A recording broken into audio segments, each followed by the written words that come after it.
Welcome friends, আমি সৌরভ। তো আমি এখন কথা বলবো রোহিত শেট্টির কপ ইউনিভার্স অর্থাৎ সিঙ্গাম এগেনের ট্রেলার কিন্তু আজকে নিয়ে আসা হয়েছে। তো ট্রেলারটা কেমন ছিল, কেমন দেখলাম এই ট্রেলারটা, সেটা নিয়ে এখন কথা বলবো।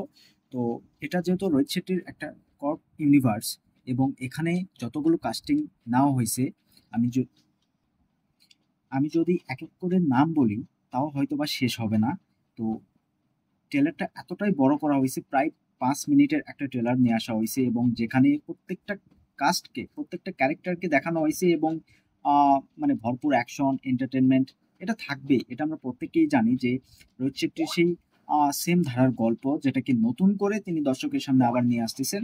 এছাড়া কিন্তু এখানে নতুনত্ব কিছু আমরা দেখতে পাচ্ছি না এবং গল্প লেভেলে যতটুকু দেখানো হচ্ছে ট্রেলারটাতে তার তার চেয়ে বেশি অ্যাকশনটাকেই কিন্তু এখানে দেখানো হচ্ছে এবং প্রত্যেকটা ক্যারেক্টারকে রাখা হয়েছে, অর্থাৎ বড় একটা ওপেনিং লাগুক এটাই কিন্তু রোহিত শেট্টি চাই।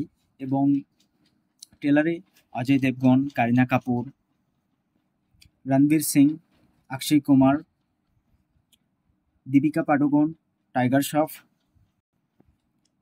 অর্জুন কাপুর, জ্যাকি শ্রফ প্রত্যেককে কিন্তু ট্রেলারটাতে দেখানো হয়েছে এবং প্রত্যেকের ডিসেন্ট সিন ছিল। তবে এখানে ভিলেন হিসেবে জ্যাকি শ্রফ এবং অর্জুন কাপুর এই দুজনকে আমার সত্যি দুর্দান্ত লাগছে। জাস্ট অর্জুন কাপুরকে যেভাবে প্রেজেন্ট করছে, তার ভিলেন ক্যারেক্টার যেভাবে তাকে এন্ট্রি দেওয়া হয়েছে এবং একটা ভয়ঙ্কর একটা ক্যারেক্টার ছিল, ভয়ঙ্কর একটা ভিলেন হিসেবে কিন্তু আমরা অর্জুন কাপুরকে দেখতে পাবো। সত্যি এটা আমার খুব ভালো লাগছে। এবং সিঙ্গাম এগেনে কিন্তু আমরা সালমান খানের ক্যামিও দেখতে পাবো, অর্থাৎ দাবাংকেও কিন্তু এখানে এন্ট্রি দেওয়া হচ্ছে এবং দাবাং সেটারও লিঙ্ক ঢুকানো হবে এই সিঙ্গাম এগেনে। পরবর্তীতে হয়তো বা আমরা দাবাংয়ের যে ক্যারেক্টার, সালমান খানের যে ক্যারেক্টার, তো সেই ক্যারেক্টারকে ফুললি পরবর্তী সিনেমাতে দেখতে পারি, এটা হতেই পারে।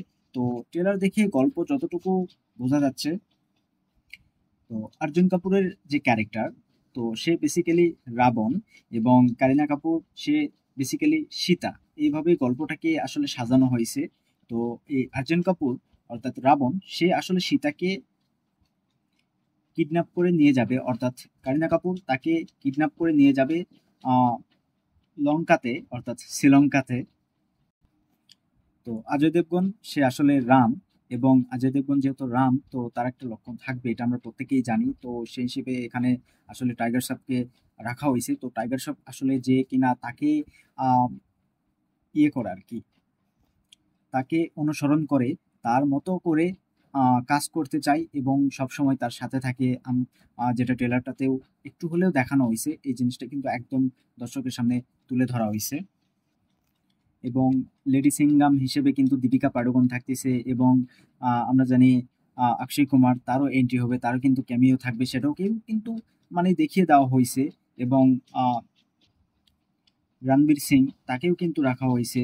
তো এই যে প্রত্যেকটা ক্যারেক্টার, প্রত্যেকটা ক্যারেক্টারকেই কিন্তু এখনই দেখিয়ে দেওয়া হয়েছে এবং এই যতগুলো ক্যারেক্টার আছে, এই প্রত্যেকটা ক্যারেক্টার মিলে মানে শ্রীলঙ্কা থেকে কিন্তু একটা মানুষকে উদ্ধার করতে যাবে এবং সেখান থেকে কারিনা কাপুরকে উদ্ধার করে নিয়ে আসবে। তো এটাই বেসিক্যালি গল্প, গল্প লেভেলে এর থেকে বেশি কিছু কিন্তু নাই।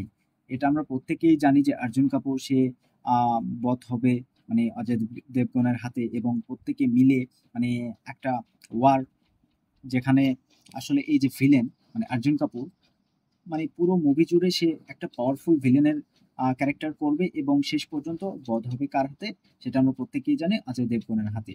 তো এই যে গল্প লেভেলে এখানে নতুনত্ব কিছু বলে আমার কাছে মনে হলো না। মানে সেই পুরোনো গল্প যেটাকে নতুন করে দর্শকের সামনে নিয়ে আসা হয়েছে এবং যেখানে এতগুলো কাস্টিং, এতগুলো স্টার এবং একটা বড় ওপেনিং মানে নেওয়ার জন্য কিন্তু ট্রেলারটা এত বড় করা হয়েছে, প্রায় 5 মিনিটের একটা ট্রেলার করা হয়েছে এবং প্রত্যেকটা ক্যারেক্টারকে ঢোকানো হয়েছে ট্রেলারটাতে। তো এটা না করলেও পারতো। আর বেসিক্যালি হ্যাঁ, প্রত্যেকে যখন ঢোকানো হলো তাহলে সালমান খানকেই কেন দেখানো হলো না? সালমান খানকেও ট্রেলারে অবশ্যই রাখা উচিত ছিল। বেসিক্যালি আরো বড় ওপেনিং লাগতো, যেহেতু ভাইজান সালমান খান, এটা বুঝতে হবে তার একটা ক্যালমা আছে। তো গল্প বেসিক্যালি মানে খুবই সাধারণ একটা গল্প এবং এটা আমরা প্রত্যেকে জানি, প্রত্যেকে বারবার দেখছি যে ইন্ডিয়ান এজেন্ট তারা কিন্তু বাইরের দেশে গিয়ে একটা তাদের তাদের যে মিশন থাকে সেই মিশনটা কমপ্লিট করে, এটা আমরা প্রত্যেকেই জানি।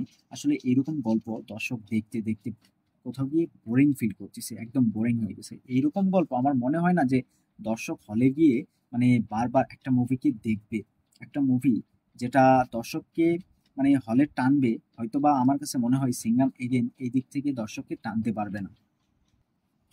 তো ট্রেলারে আমি যদি অ্যাকশনের কথা বলি তাহলে অ্যাকশনগুলো কিন্তু সেই আগে আমরা যা দেখছি, মানে গাড়ি উড়তিছে, বোম মারতিছে, মানে এই ব্লাস্ট ছাড়া তেমন কোনো কিছু অ্যাকশন কিন্তু আমার চোখে পড়লো না।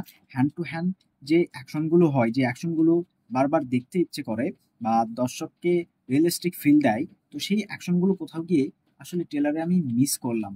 মানে হ্যান্ড টু হ্যান্ড যে অ্যাকশনগুলো হয় সেগুলো আমি মিস করলাম। এখানে জাস্ট গোলাগুলি, জাস্ট বোম মারতিছে, মিসাইল উড়াচ্ছে, হেলিকপ্টারে থেকে মিসাইল মারতিছে, একটা গাড়িকে বোম ব্লাস্ট করে উড়ে দিল, মানে এইসব অ্যাকশন ছাড়া আর কিছুই দেখলাম না। তো এখানে ট্রেলারে দীপিকার পারফরমেন্সও কিন্তু আমার খুব একটা ভালো লাগে নাই। তার পারফরমেন্সটা মানে রিয়েলিস্টিক মনে হচ্ছে না। তিনি যে ডায়লগের মাধ্যমে কমেডিটা ক্রিয়েট করতে চাচ্ছে, তো কমেডি কোথাও কি সেইভাবে মানে ফুটে উঠতেছে না। কোথাও কি তার পারফরমেন্সটাই আপনার কাছে ফেক মনে হবে। অপরদিকে অক্ষয় কুমার এবং আহ রণবীর সিং তাদের যে কমেডি, তো এই কমেডি আসলে আমরা প্রত্যেকে আগে অনেকবার দেখছি। তো আর আসলে এই কমেডি দর্শক খাবে না আমার যতটুকু মনে হয়। তবে অক্ষয় কুমার এবং রণবীর সিং তারা যতক্ষণ স্ক্রিনে থাকবে, যতক্ষণ তারা স্ক্রিনে থাকবে, একটা মজা কিন্তু দর্শককে দিয়ে যাবে এবং দর্শক তখন অন্ততপক্ষে আমার মনে হয় দর্শক এন্টারটেনমেন্ট পাবে এই মুভিটা থেকে। অপরদিকে টাইগার শ্রফ, তার ক্যারেক্টারও আমার খুব একটা ভালো লাগে নাই, তার পারফরমেন্সও খুব একটা ভালো ছিল না। তবে তার যে এন্ট্রিটা সেটা ট্রেলারে যথেষ্ট ভালো লাগতেছে, দেখতে অবশ্য ভালো লাগতেছে, সেটা আমার কাছে বেশ ছিল। অপরদিকে অর্জুন কাপুর, তার যে এন্ট্রি এবং ভিলেন হিসেবে তাকে যেভাবে দেখানো হয়েছে সত্যি সেটা আমার খুব ভালো লাগছে। একটা ভয়ঙ্কর ভিলেন যদি সে মুভিটাতে থাকে তাহলে অবশ্যই মনে হবে যে না, এতগুলো লোক মিলে তার সাথে পেরে উঠতেছে না, তিনি এতগুলো লোককে মানে একা এতগুলো লোকের সাথে লড়তেছে, এই বিষয়টা যখন রিয়েলিস্টিক মনে হবে, যখন মনে হবে যে ভিলেন এত পাওয়ারফুল যেখানে হয়তোবা এতগুলো লোক মিলেও তার সাথে পারবে না, তখন কিন্তু দর্শক মজা পাবে। তো এই বিষয়টা যদি না হয় তাহলে সত্যি বলতেছি এই মুভি 1 সপ্তাহ টিকবে না। ফলে কিন্তু 1 সপ্তাহ এই মুভি টিকবে না। তো ট্রেলারটা আমার কাছে খুব একটা ভালো লাগে নাই, মানে ডিসেন্ট ট্রেলার ছিল, মানে সেই আগের গল্পটাকেই নতুন করে দর্শকের সামনে নিয়ে আসা, এর চেয়ে বেশি কিছু না। তো এই ট্রেলারটা আপনাদের কাছে কেমন লাগলো সেটা অবশ্যই কমেন্টে জানাবেন। ভিডিও ভালো লাগলে অবশ্যই একটা লাইক করবেন, শেয়ার করবেন আর এই চ্যানেলটা সাবস্ক্রাইব করবেন। ধন্যবাদ।